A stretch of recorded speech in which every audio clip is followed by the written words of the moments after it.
আসসালামু আলাইকুম। আমি মোহাম্মদ রেজাল হলাদার আপনাদের সাথে আছি। বিড়ি খাওয়া নিয়ে বক্তব্য দেওয়াতে জামাতের 2 কোটি ভোট বেড়েছে বলেছেন ফয়জুল হক। সামাজিক যোগাযোগ মাধ্যমে আলোচিত সমালোচিত বক্তব্যকে নেতিবাচক নয় বরং রাজনৈতিকভাবে লাভজনক হিসেবে দেখছেন ঝালকাঠি 1 আসনে জামায়াত ইসলামের প্রার্থী ফয়জুল হক। তার দাবি, সম্প্রতি এক বক্তব্য গিয়ে তৈরি হওয়া ভাইরাল আলোচনায় জামায়াতের পক্ষে নতুন করে বিপুল ভোটের সম্ভাবনা তৈরি করেছে। বুধবার 21 জানুয়ারি সন্ধ্যায় ঝালকাঠির কাঠালিয়া উপজেলা জামায়াতের আমির প্রধান কার্যালয়ে জাতীয় নাগরিক পার্টি এনসিপি যুগ্ম মুখ্য সংগঠক ডক্টর মাহমুদা মিতুকে দেওয়া সংবর্ধনা অনুষ্ঠানে এসব কথা বলেন তিনি। ফয়জুল হক বলেন, ফেসবুক ব্যবহারে আমাদের সতর্কতা থাকতে হয়, কারণ আমরা যা করি যা বলি সবাই ভাইরাল হয়ে যায়। সেদিন একটি বক্তব্য দিয়েছিলাম, সেটাকে নিয়ে এত আলোচনা হচ্ছে, অথচ ওই বক্তব্যের কারণে জামায়াতের ভোট বেড়েছে 2 কোটি। সুপ্রিয় দর্শক, আবার বলি, কথাটি খেয়াল করবেন। ফয়জুল হক বলেন, ফেসবুক ব্যবহারে আমাদের সতর্ক থাকতে হবে, কারণ আমরা যা করি যা বলি সবই ভাইরাল হয়ে যায়। সেদিন একটি বক্তব্য দিয়েছিলাম, সেটাকে নিয়ে এত আলোচনা হচ্ছে, অথচ ওই বক্তব্যের কারণে জামায়াতের ভোট বেড়েছে 2 কোটি। তিনি দাবি করেন, চায়ের দোকান বা সাধারণ মানুষের আড্ডাস্থল গিয়ে কর্মীদের দাওয়াতি কর্মকাণ্ডের কথা বলতে গিয়ে তার বক্তব্যে উদ্দেশ্যপ্রণীতভাবে বিভিন্নভাবে উপস্থাপন করা হয়েছে। ফজলুল হক বলেন, আমি বলছি, আমার কর্মীরা চায়ের দোকানে গেলে চা খাওয়া অবস্থায় দাঁড়িপাল্লার দাওয়াত দেবে। কেউ যদি বিড়ি খেয়েও থাকে, সেখানেও দাওয়াত পৌঁছাবে। এতে সমস্যা কোথায়? বিড়ি খাওয়া মানুষ কি আমাদের ভোট দিবে না? দাড়ি ছাড়া মানুষ কি ভোট দেবে না? তার ভাষ্য, মানুষের ভুল অভ্যাস পরিবর্তনের সুযোগ আল্লাহই দেন। আল্লাহ চাইলে কাউকে ভুল পথ থেকে ফিরিয়ে আনতে পারেন। জান্নাত জাহান্নাম সৃষ্টি করা হয়েছে মানুষের সংশোধনের জন্য বলেন তিনি। ভাইরাল হওয়াকে নেতিবাচক না দেখে ফজলুল হক এটাকে রাজনৈতিক শক্তি মার্কেটিং হিসাবে দেখছেন। তিনি বলেন, এতে আমাদের জন্য 2 কোটি টাকার মার্কেটিং হয়ে গেছে। 2 মিনিটের বক্তব্যে দেশ জুড়ে ছড়িয়ে পড়েছে। এটা আল্লাহর পক্ষ থেকে পাওয়া এক ধরনের উপহার। নির্বাচন প্রসঙ্গে আত্মবিশ্বাসী সুরে তিনি বলেন, কাঠালিয়া ও রাজাপুর ঘুরে ঘুরে মানুষের আগ্রহ দেখে আমি নিশ্চিত ভোটাররা পরিবর্তন চায়। মানুষ বলছে, সব দেখা হয়েছে, এবার দাঁড়িপাল্লা দেখতে চাই। বিজয়ী নিশ্চিত না হওয়া পর্যন্ত আমরা ঘরে ফিরব না ইনশাল্লাহ। তবে আমরা এরকমের বিভিন্ন জায়গায় শুনি যে আসলে এই জামাতের উত্থান আগের চেয়ে কিন্তু অনেক টঙ্গি। এবার আমরা কিছুটা বিশ্লেষণ করি। সুপ্রিয় দর্শক, গ্রামে গিয়েছি এবং আমাদের ঘাঁটিটা ও জায়গায় কিন্তু বিএনপির ঘাঁটি বলা চলে, কারণ সে জায়গায় আমাদের যে শহীদুল আলম তালুকদার, তার একটু জনপ্রিয়তা বেশি, আগে ছিল।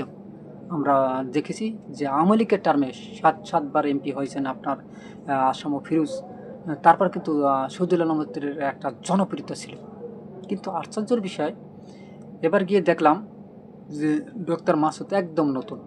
বিশ্বাস করেন আর না করেন, এবারই এই প্রথম তিনি নির্বাচন করবেন। এর আগে আমি তেমন তার সোজাতা আমি তেমন তার কোনো নাম ডাক শুনি নেই। শুনেছি অল্প অল্প, এতটা আলোচনা নেই। এবার গিয়ে দেখলাম যে ডক্টর মাসুদের জয় জয়কার একটা অবস্থা। অর্থাৎ আরেকটা জিনিস সোশ্যাল মিডিয়া ভাইরাল হয়েছে, আপনাদের দেখাবো না সেই ভিডিওটা, যে বর্তমানে শহীদুল আলম তালুকদার তাকে প্রোটেক্ট দেওয়ার জন্য কি বলেছে জানেন? তার সাথে পারতেছে না জনপ্রিয়তায়, ডক্টর মাসুদের সাথে। এবং তিনি এটাই বলছেন, আমাদের প্রত্যেকটা বাড়িতে বাড়িতে 8-9 জন করে কর্মী থাকবে এবং প্রত্যেকটা দরজায় থাকবে, যখন জামাত ঢুকবে তখনই তাদেরকে প্রতিহত করবে। এরকম একটা হুঙ্কার দিয়েছেন তিনি। কেন দিয়েছেন, এর কারণ কি, আসল কিছুটা বলি আপনাদের সাথে। আমরা বাউফল পটুখালী 2 আসন, এটা বলতে গেলে যে একটা বিএনপির এটা একটা ঘাঁটি ছিল অতীতে, এবং শহীদুল আলম তালুকদারের একটা জনপ্রিয়তা ছিল, বিশাল জনপ্রিয়তা। কিন্তু হঠাৎ করে এইবার আমি যখন যাই, তখন দেখি যে যারা বিএনপি করে ম্যাক্সিমাম লোক আপনার জামাতের ডক্টর শফিকুর রহমানের নেতৃত্বে তারা মানে তার কাছে গেছে। কারণ কি দেখেন, এর আগের টার্মে আপনারা ছিলেন, আপনারা জানেন যে ইঞ্জিনিয়ার ফারুক তালুকদার, তিনি বাউফল থেকে তিনি নির্বাচন করতেন এবং পটুয়াখালী 2 আসনে তিনি বিএনপির প্রার্থী ছিলেন। আপনারা জানেন ইঞ্জিনিয়ার ফারুক তালুকদার, তার নাম শুনেছেন। তিনি কিন্তু একজন শিল্পপতি, অর্থাৎ কোটি কোটি টাকার মালিক। হঠাৎ করে এবার গিয়ে শুনি যে তিনিও নাকি ডক্টর মাসুদের নির্বাচন করবেন। এবং আর একটা জানেন যে এবার নমিনেশন দিত আপনার মনির মোল্লা কালিয়ার। আপনারা জানেন তিনি বিএনপির একজন তুখোর নেতা এবং তারও জনপ্রিয়তা ব্যাপক। তিনিও শুনছি এবার গিয়ে নাকি তিনিও আপনার শহীদুল আলম তালুকদারের বিপক্ষে। আর কি আপনার এরও আছে আরও আওয়ামী লীগের অনেক, যেমন বর্তমান মেয়র জুয়েল ভাই, তারা যাই আছে সবাই নাকি ডক্টর শফিকুর রহমানের মানে দলে নির্বাচন করবে। তবে আমি মানে হতবাক হয়ে যাই। কারণ কি আসলে ডক্টর শফিকুর রহমান এতটা মানে কীভাবে এতটা জনপ্রিয়তা অর্জন করলো? কারণ আমি খতিয়ে দেখলাম, আমি বিএনপির একটা ছোট মিছিলও হয়েছে, একদম ছোট মিছিলটা একটা স্থানের। তবে এটা আমি আমার ভিডিও করা না, হয়তোবা একটা বাচ্চা এই ভিডিওটা করেছিল। যাই হোক, ভিডিওটা আমার হাতে এসেছে, আপনাদের দেখাবো। অল্প কিছু লোক মানে এই মিছিলটা করতেছে, একটা বাচ্চারা। যাই হোক, সেখানেও গিয়ে শুনি মানে গোপনে গোপনে সব ডক্টর শফিকুর রহমানের মানে গুণগান। অর্থাৎ পটুয়াখালী 2 সম্ভবত এবার হতে যাচ্ছে ডক্টর মাসুদের একটা জয়জাকার এইবার। তখন আমি মানে গভীরে গেলাম যে হঠাৎ করে ডক্টর মাসুদের এত জনপ্রিয়তা কেন, কারণ কি আসলে একটু ঘাটিয়ে দেখি। তবে শুনতে পারলাম যে তিনি এই নির্বাচনের প্ল্যান করেছেন আপনার থেকে, আপনার আওয়ামী লীগ সরকার থেকে তিনি প্রচার শুরু করে দিয়েছেন। কীভাবে? কোনো বাড়িতে গিয়ে যদি দেখতেন মানে বাড়িটা একটু গরিব, সে বাড়িতে একটা কল নেই, টিউবওয়েল নেই আর কি, টিউবওয়েল আমরা কল করি আর কি, যাই হোক পানির কল, টিউবওয়েল নেই, সেই জায়গায় গিয়ে একটা টিউবওয়েল দিয়ে আসছে। মানুষের মানে মন জয় করে ফেলেছেন। এবং কোনো বাড়িতে যদি একটা স্যানিটারি ল্যাট্রিন, অর্থাৎ মানে পাকা ল্যাট্রিন না থাকতেন, মানে সব দুঃখ দুর্দশায় মানুষ ভুগত, সেই বাড়িতে গিয়ে একটা স্যানিটারি ল্যাট্রিন দিয়েছে, মানুষের মন জয় করেছেন। দেখেন, এতে কিন্তু বেশি টাকা লাগে না, এতে কিন্তু মানুষের জনপ্রিয়তা পড়ে। আর একটা ঘটনা আমি আমার জীবন থেকে কিছু একটা ঘটনা আপনাদের বলি। দেখেন, হঠাৎ করে আমাদের বাড়ির সামনে একটা সাঁকো ছিল, মানে হাক্কা, অনেক বছর ধরে ছিল। কারণ কেন ছিল? মানে যারা আওয়ামী লীগ যদি আসতো তাহলে তারা বলতো যে ওই জায়গায় বিএনপির ঘাঁটি, ওদের এই ব্রিজটা দেওয়া হবে না।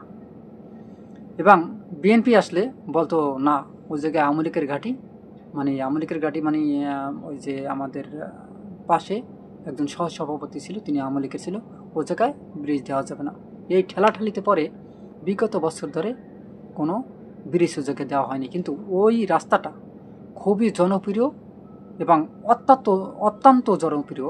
কীভাবে আপনাদের বলি, ওই জায়গা দিয়ে আপনার কেশবপুর কৃষি ব্যাংকে যাওয়া হয়, কেশবপুর কলেজে যাওয়া হতো, কেশবপুর ডিগ্রি কলেজে যাওয়া হতো ছাত্রছাত্রীরা, এবং কেশবপুর স্কুল আছে, কেশবপুর প্রাইমারি আছে এবং সমাজ কল্যাণ আছে, ওই একটা রাস্তা দিয়ে। এবং ওই রাস্তা দিয়েই আবার আপনার মনে করেন ধুলিয়া লঞ্চঘাট যায় মানুষজন। দেখেন, এত জনপ্রিয় একটা রাস্তা, সেই রাস্তাটা এখনও কাঁচা। আপনারা বিশ্বাস করে না করেন, হয়তো বা চাপা মনে করতে পারেন। এবং ব্রিজটা এবার গিয়ে দেখলাম একদম ভাঙ্গাচুরা। হয়তোবা আপনাদের আসলে দেখাতে পারতাম, তবে আমি এ নিয়ে আর একটা ভিডিও করবো, ইনশাল্লাহ দেখাবো। রাস্তাটা এতই ভাঙ্গা, মানে ব্রিজটা মানে পাটার ব্রিজ। এখন বর্তমানে অ্যানালগ নেই, তারপরে অ্যানালগ যেই ব্রিজটা, তাও পুরাতন একটা ব্রিজ এনে ওই জায়গাটা দেওয়া হয়েছে। এখন বর্তমানে মানে আমাদের প্রশ্ন, আসলে দেশের চেয়ে কি দল বড়? কখনো? এটা তো দেশের কাজ। তাহলে আপনাদের করতে সমস্যা কি? আপনাদের টাকা দিয়ে কী করবেন? দেশের টাকা দিয়ে করবেন, জনগণের টাকা দিয়ে করবেন, জনগণের খেদমতের জন্য করবেন। মানুষের মন মানসিকতা কত খারাপ। যাই হোক, যে প্রসঙ্গটা নিয়ে আসছি।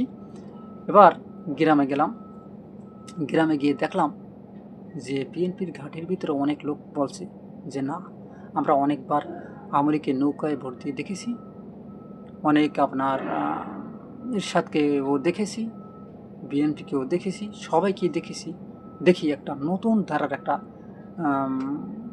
কোনো কিছুকে নতুনভাবে নির্বাচিত করে একটু দেখি পরীক্ষামূলক কী হয়। তবে এই সম্পর্কে বাউফল অর্থাৎ পটুখালী 2 মানে আমি ডক্টর মাসুদের নতুন অবস্থায় জনপ্রিয়তার দিকে আমি হতবাক। হয়তো বা আপনারা বিশ্বাস করতে পারেন, নাও করতে পারেন, এটা আপনাদের ব্যক্তিগত ব্যাপার। তবে ডক্টর মাসুদের জনপ্রিয়তা দেখে সত্যি অনেকেই অভিভূত, যারা বিএনপির আছেন তারাও কিন্তু অনেক প্রশংসা করছেন যে এত জনপ্রিয়তা কী করে হলো, কারণ কি। অর্থাৎ আমি মনে করি আসলে এই লোকটার ভিতরে একটা কিছু আছে, তার ভিতরে একটা ভালো মন মানসিকতা আছে এবং দেশ পরিবর্তন করার একটা সাহস তার ভিতরে আছে এবং তার ভিতরে একটা লিডারশিপ একটা জিনিস আছে। বিদায় মহান আল্লাহ পাক রব্বুল আলামিন হয়তোবা তাকে মানে চাচ্ছেন। দেখা যাক, নির্বাচনে হয়তোবা জয় পরাজয় হবে, সেটা কোনো ব্যাপার না। একটা 7টা ঘোড়া ছাড়লে 7টা ঘোড়াই ফার্স্ট হবে না, একটা ফার্স্ট হবে, একটা সেকেন্ড হবে, একটা থার্ড হবে, এটাই স্বাভাবিক। তবে আমরা দিন শেষে যেই নির্বাচিত হই, সবার কাছে আমাদের একটা আবেদন থাকবে যে আপনারা সবাই দেশটাকে সুন্দরভাবে গঠন করার চেষ্টা করবেন, কোনো প্রতিহিংসামূলক রাজনীতি করবেন না। বিগত সরকার অর্থাৎ সাবেক শেখ হাসিনার টার্মে যে হিংসাত্মক রাজনীতি ছিল ওটাকে বর্জন করবেন। এতে বিএনপি আসুক বা জামাত আসুক আমাদের আপত্তি নেই। আমরা সাধারণ মানুষ, আমাদের একটা ভোট আছে, আমরা দিয়ে আসব। যেটা দিয়ে এটা আমার হয়তো ব্যক্তিগত ব্যাপার, আমরা এটা খোলাসা করব না। তবে হ্যাঁ, যেটা ভালো সেটা বলার আমরা চেষ্টা করব, যেটা খারাপ সেটা খারাপ বলার চেষ্টা করব। দেখেন, আমরা খারাপকে যদি খারাপ না বলি তাহলে ওরা আরও খারাপ করার কাজ করার কিন্তু সাহস পেয়ে যাবে। অতএব দলমত নির্বিশেষে আমরা রাজনীতি যে করব সেটা কিন্তু আমার ভালো লাগে না, আমি ওপেনলি করতে চাই না। কেন চাই না? দেশে হয়েছে হিংসাত্মক রাজনীতি, অর্থাৎ হিংসাত্মক রাজনীতি করে মানুষের ধ্বংস ছাড়া আর কিছুই হয় না। তবে হ্যাঁ, আপনার এলাকায় বিএনপি, জামাত, এনসিপি ওই সব কোনো নেতা দেখে না, নীতি দেখে ভোটটা দেবেন।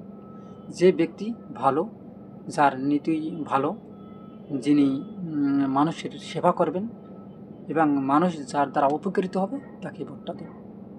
এতে বিএনপি, জামাত যেই হোক, আপনি যাকে নির্বাচিত করেন যেন ভোটটা সঠিক জায়গায় দেন এবং এই ভোটটার মাধ্যমেই যেন আপনার আগামী দিনের ভবিষ্যতেরা এবং যারা আসবে তারা যেন সুফল ভোগ করতে পারে। সুপ্রিয় দর্শক, আপনারা কি মনে করেন? অবশ্যই আপনাদের মতামত কমেন্টে লিখুন এবং এরকম নতুন নতুন ভিডিও পেতে RS বাংলা নিউজ 24কে সাবস্ক্রাইব করুন, লাইক ও শেয়ার দিয়ে সবাইকে দেখার সুযোগ করে দিন। সে পর্যন্তই, আসসালামু আলাইকুম ওয়া রাহমাতুল্লাহি ওয়া বারাকাতুহু।